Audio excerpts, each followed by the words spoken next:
The US government just dropped a bombshell about cryptocurrency, and if this happens, it could change the game forever. Why? Because for the first time ever, they're talking about building a Fort Knox for crypto. And the first coin they mentioned, not Bitcoin, not Ethereum, but XRP, what does this mean?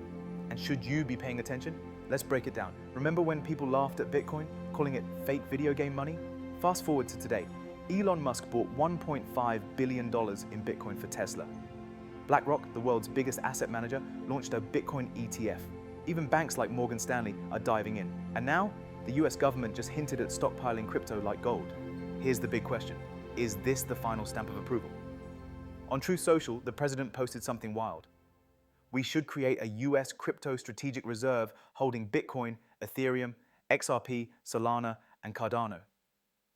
Wait, since when does the government want to hoard crypto? And why did XRP get named first?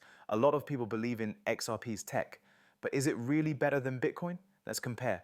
Bitcoin is digital gold, slow but secure. XRP, built for lightning-fast bank payments. Bitcoin, 10-minute transactions, high fees.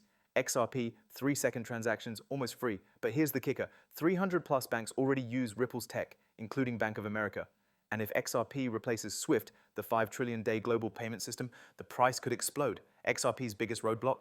The SEC lawsuit. But with Gary Gensler leaving in 2025, experts think this case could finally end. And if it does, watch out.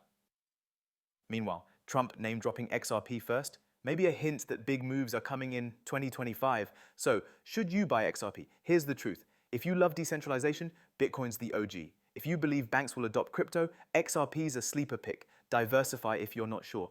But one thing's clear. The government doesn't stockpile something they think is worthless. What do you think? Drop a comment, smash that like button, subscribe, and I'll see you in the next one. Peace.